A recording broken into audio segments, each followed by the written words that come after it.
What if money stopped being the number one stressor in your life? And instead it became the number one reason why you were able to thrive. When you really think about it, money is a foundational issue. And usually finances are always a pressure point for everyone. Because when you really think about it, if you don't have a solid game plan or a solid foundation financially, or you don't understand money, your money tends to go here, there, everywhere. However, with a solid game plan and a solid foundation, that can change. Instead of stressing and having nightmares, you can go ahead and create goals and have dreams.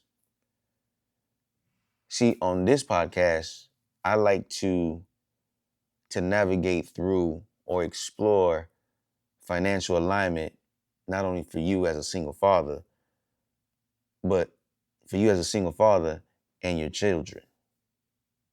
Hi, my name is Jacques M. Joseph Jr.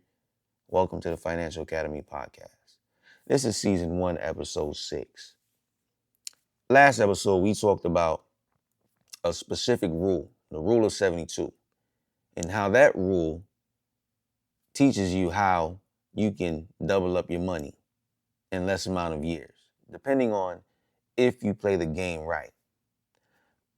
All the money game is basically playing the game of Monopoly, to be honest with you. If you learn how to play that game, you will win financially.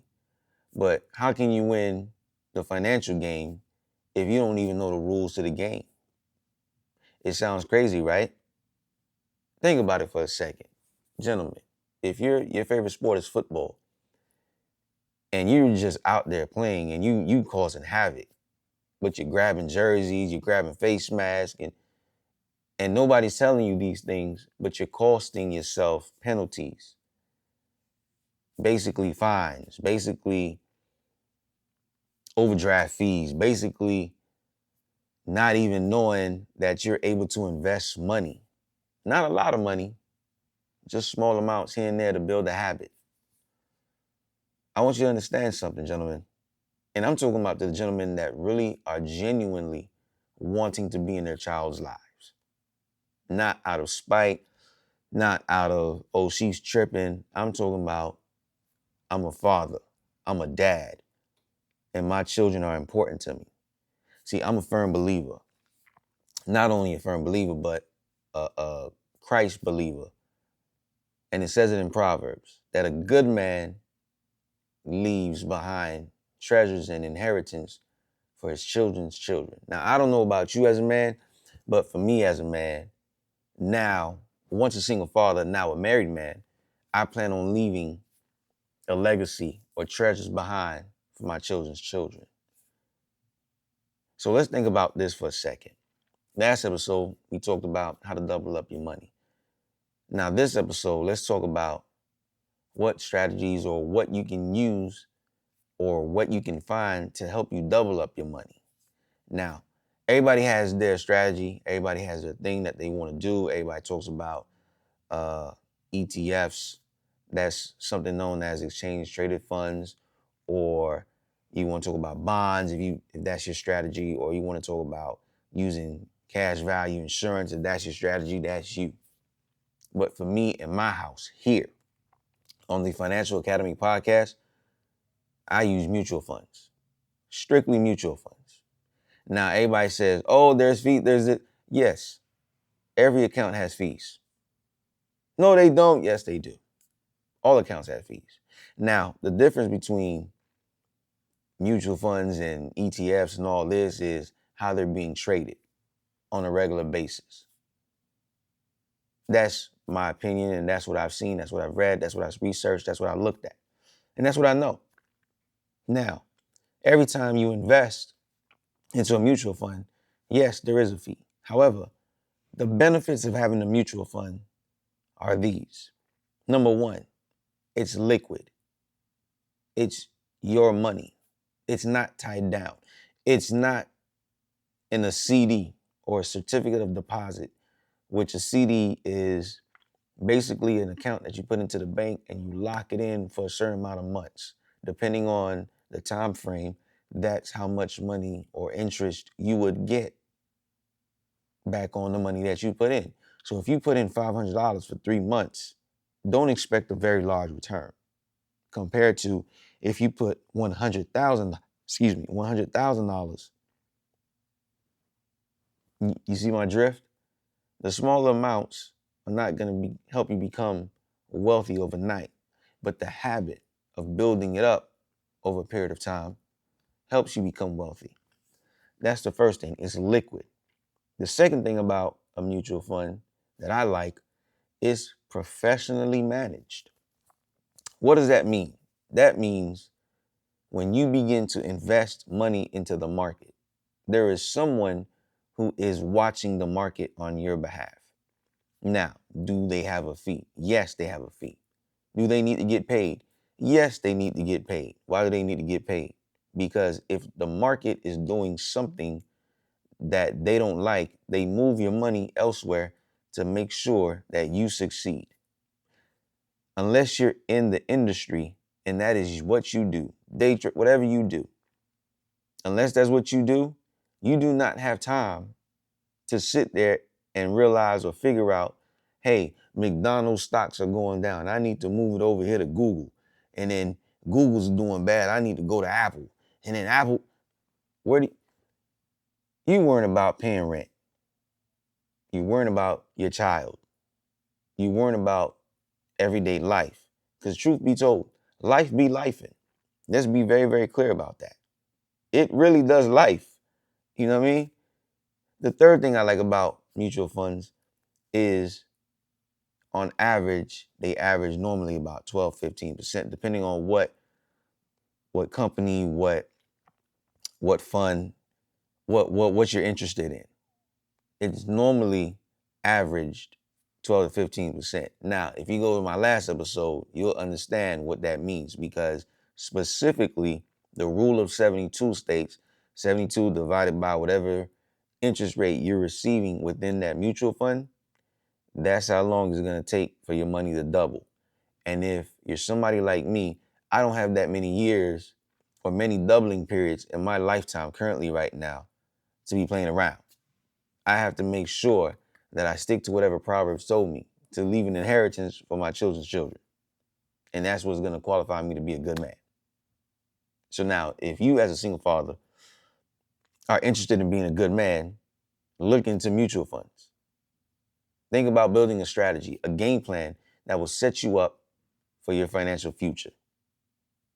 So these are some of the things that I like about mutual funds and how they get you to the next level. Now, how much does a mutual fund cost? It really all depends. How much are you willing to put in?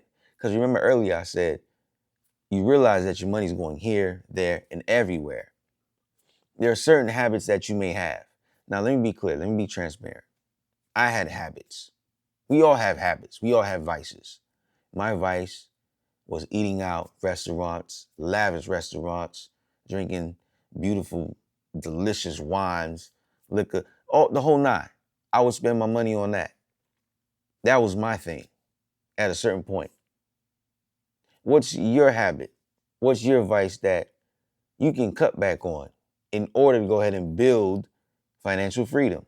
See, when I was out there spending money at Prime 112 down here in Miami, Florida, or Ruth Chris or Smith and Webster, Walensky, whatever, any lavish restaurant you could think of, I was there.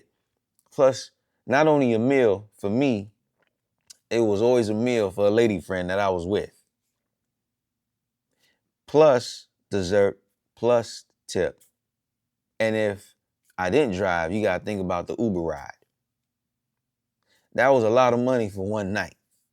And you really think about it.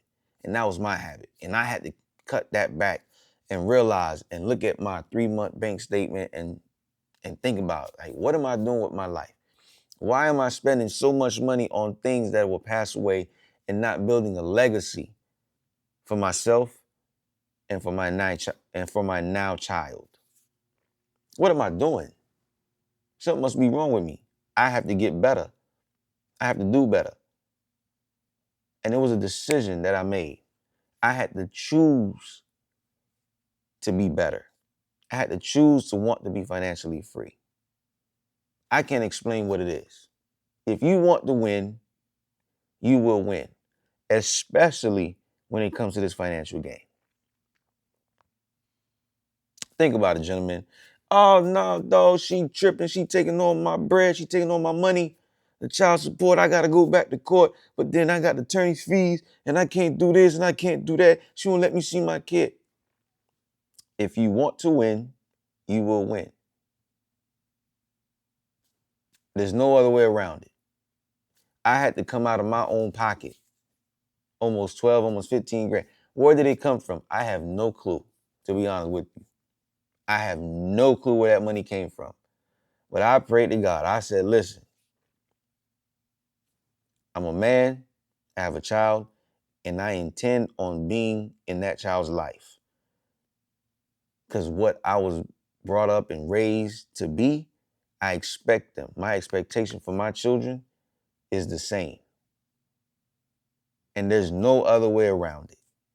And that's just the bottom line. And I kept that. And I'm keeping that 100 with you all. So there's no other excuse. Unless the person moved to another state and your job is here and you got to do this and do that. I understand it gets a little tricky, it gets a little finicky. However, you have to want to win for your child. At the end of the day, your child is looking at you. See, my parents were together before my mother passed away. They are Haitian immigrants. They didn't speak the language. They didn't know the culture. They didn't understand this system here in America. And yet they came here and they survived and they throve. And they put us in a position to win. If they can do it, we, this generation, can do it. We can make things happen. We can make things possible. So I want you to understand. Think about it. Understand what this money game is going to do for you and your financial future and your child's future. Really think about that. Because whatever you do, truth be told, they don't say a word. They just watch what you do and they mimic it. And as they get older, they start to figure out, like, why do I do X, Y, and Z? It's because either dad did it, grandpa did it, whatever that cycle is. And you, as a man, are the cycle breaker for your family. Yeah, you may have not had that expectation for you to go ahead and be a baby father. Like for me, my expectation wasn't for me to become a baby father. I expected to become married, have children, one woman, and that was it after a certain time. However, that wasn't a game plan. I diverted, ended up in this situation, but I got back on track immediately. It wasn't the child's fault. It was my fault. And they shouldn't have to bear the brunt of not knowing what's out there, what options they may have out there. Because I looked at my parents and I was like, hey, if y'all want me to go to college, you have to help me pay. And they looked at me like, you in America, you speak English, figure it out. And it's crazy. There are a lot of people out there like that. So I want you to take this honestly. I want y'all to listen to this. I want you to really take this money game and understand what the rule of 72 is, what options you have, what are mutual funds. Read up on it, think about it, learn about it, and then teach the game to your child. This is the Financial Academy Podcast. I'm Jacques M. Joseph Jr. I'll see you on the next one. Peace.